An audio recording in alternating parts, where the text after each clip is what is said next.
హల్లెలూయా! దేవునికి స్తోత్రం. ఈరోజు దేవుని వాక్యం ధ్యానించుకుందాం. నిర్గమకాండము 21వ అధ్యాయం ధ్యానించుకుందాం.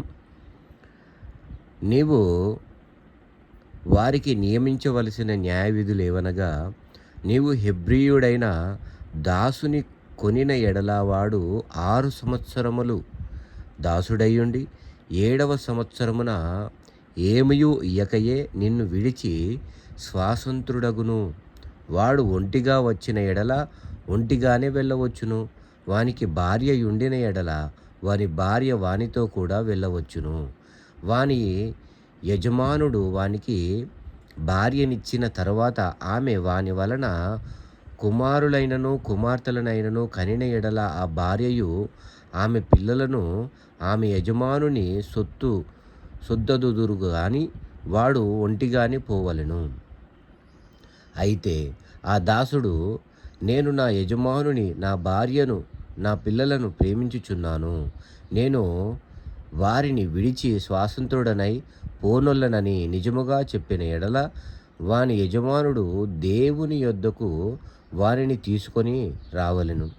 మరియు వాని యజమానుడు తలుపునొద్దకైనను ద్వారబంధమునొద్దకైనను వాని తోడుకొని పోయి వాని చెవిని కదురుతో గుచ్చవలెను. తరువాత వాడు నిరంతరము వానికి దాసుడై ఉండును.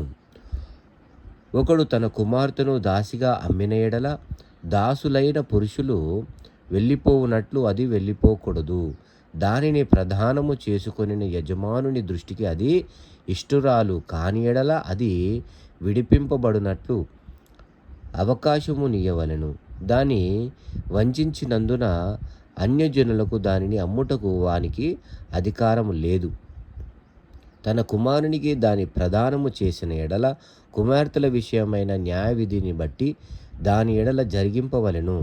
ఆ కుమారుడు వేరొక దాన్ని చేర్చుకొనినను మొదటి దానికి ఆహారమును వస్త్రమును సంసార ధర్మమును తక్కువ చేయకూడదు. ఈ మూడును దానికి కలుగజేయని ఎడల అది ఏమియో ఇయ్యక స్వాతంత్రులైపోవచ్చును. నరుని చావగొట్టిన వానికి నిశ్చయముగా మరణశిక్ష విధించవలెను. నరుని చావగొట్టిన వానికి నిశ్చయముగా మరణశిక్ష విధించవలెను. అయితే వాడు చంపవలెనని పొంచియుండకనే దైవికముగా వాని చేత హత్య జరిగిన ఎడల వాడు పారిపోగల ఒక స్థలమును నీకు నిర్ణయించెదను. అయితే ఒకడు తన పొరుగువాని మీద దౌర్జన్యముగా వచ్చి కపటముగా చంప లేచిన ఎడల వాడు నా బలిపీఠము ఆశ్రయించినను వాని లాగివేసి చంపవలెను. తన తండ్రినైనను తల్లినైనను కొట్టువాడు నిశ్చయముగా మరణశిక్ష నొందును. ఒకడు నరుని దొంగిలించి అమ్మినను తన యొద్ద నుంచుకొనినను వాడు నిశ్చయముగా మరణశిక్ష నొందును. తన తండ్రినైనను తల్లినైనను శపించువాడు నిశ్చయముగా మరణశిక్ష నొందును. మనుష్యులు పోట్లాడుచుండగా ఒకడు తన పొరుగువానిని రాతితోనైనను పిడికిడితోనైనను గుద్దుట వలన వాడు చావక మంచం మీద పడియుండి తర్వాత లేచి తన చేతి కర్రతో బయటికి వెళ్ళి తిరుగుచుండిన ఎడల వాని కొట్టిన వానికి శిక్ష విధింపబడుదురు గాని అతడు పని చేయలేని కాలమునకు తగిన సొమ్ము ఇచ్చివాడు అతనిని పూర్తిగా బాగు చేయింపవలెను. ఒకడు తన దాసునైనను తన దాసి అయినను చచ్చునట్లు కర్రతో కొట్టిన ఎడల అతడు నిశ్చయముగా ప్రతిదండన నొందును. అయితే వాడు ఒకటి రెండు దినములు బ్రతికిన ఎడల ఆ ప్రతిదండన అతడు పొందడు. వాడు అతని సొమ్మే గదా. నరులు పోట్లాడుచుండగా గర్భవతి అయిన స్త్రీకి దెబ్బ తగిలి ఆమెకు గర్భపాతమే కాని గాక మరి ఏ హానియు రాని ఎడల హాని చేసిన వాడు ఆ స్త్రీ పెనిమిటి వాని మీద మోపిన నష్టమును అచ్చుకొనవలెను. న్యాయాధిపతులు తీర్మానించినట్లు దాని చెల్లింపవలెను. హాని కలిగిన ఎడల నీవు ప్రాణమునకు ప్రాణము, కంటికి కన్ను, పంటికి పళ్ళు, చేతికి చెయ్యి, కాలికి కాలు, వాతకు వాత, గాయమునకు గాయము, దెబ్బకు దెబ్బయు నియమింపవలెను అని పాత నిబంధన గ్రంథంలో రాయబడి ఉన్నది. కొత్త నిబంధన గ్రంథంలో యేసు ఇంకో ఇంకో దీన్ని సవరణ చేసి చెప్పడం జరిగింది. మిత్రులారా, ఒకవేళ అది మీకు తెలిసి ఉంటే దాని గుట్టంగా మీరు దాన్ని ధ్యానించమని నేను వేడుకుంటున్నాను. అయితే ఒకడు తన దాసుని కన్నైనను తన దాసి కన్నైనను పోగొట్టిన ఎడల ఆ కంటి హానిని బట్టి వానిని స్వాతంత్రునిగా పోనీయవలెను. వాడు తన దాసుని పల్లైనను తన దాసి పల్లైనను ఊడగొట్టిన ఎడల ఆ పంటి నిమిత్తము వారిని స్వాతంత్రులుగా పోనీయవలెను.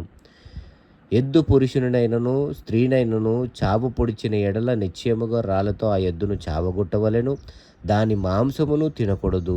అయితే ఆ ఎద్దు యజమానుడు నిర్దోషి అగును. ఆ ఎద్దు అంతకు ముందు పొడుచున్నది అని దాని యజమానునికి తెలుపబడినను వాడు దాని భద్రము చేయకుండుట వలన అది పురుషునైనను స్త్రీనైనను చంపిన ఎడల ఆ ఎద్దును రాళ్లతో చావగొట్టవలెను. దాని యజమానుడు మరణశిక్ష నొందవలెను. వానికి పరిక్రయ ధనము నియమింపబడిన ఎడల వానికి నియమింపబడిన అన్నిటి ప్రకారము తన ప్రాణం విమోచన నిమిత్తము ధనము చెల్లింపవలెను. అది కుమారుని పొడిచినను కుమార్తెను పొడిచినను ఈ విధి చొప్పున అతడు చేయవలెను. ఆ ఎద్దు దాసునినైనను దాసినైనను పొడిచిన ఎడల వారి యజమానునికి 30 తులముల వెండి చెల్లింపవలెను. మరియు ఆ ఎద్దును రాళ్లతో చావగొట్టవలెను. ఒకడు గోతి మీద కప్పు తీయుట వలన లేక ఒకడు గొయ్యి త్రవ్వి దాని కప్పకపోయిట వలన దానిలో ఎద్దైనను గాడిదైనను పడిన ఎడల ఆ గోతి కామాంధులు ఆ నష్టమును అచ్చుకొనవలెను. వాటి యజమానునికి సొమ్ము ఇయ్యవలెను. చచ్చినది వానిదగును. ఒకని ఎద్దు వేరొకని ఎద్దు చచ్చునట్లు దాని పొడిచిన ఎడల బ్రతికియున్న ఎద్దును అమ్మి దాని విలువను పంచుకొనవలెను. చచ్చిన ఎద్దును పంచుకొనవలెను. అయితే అంతకు ముందు ఆ ఎద్దు పొడుచున్నది అని తెలియబడియు దాని యజమానుడు దాని భద్రము చేయని వాడైతే వాడు నిశ్చయముగా ఎద్దునియ్యవలెను. చచ్చినది వానిదగును. హల్లెలూయా.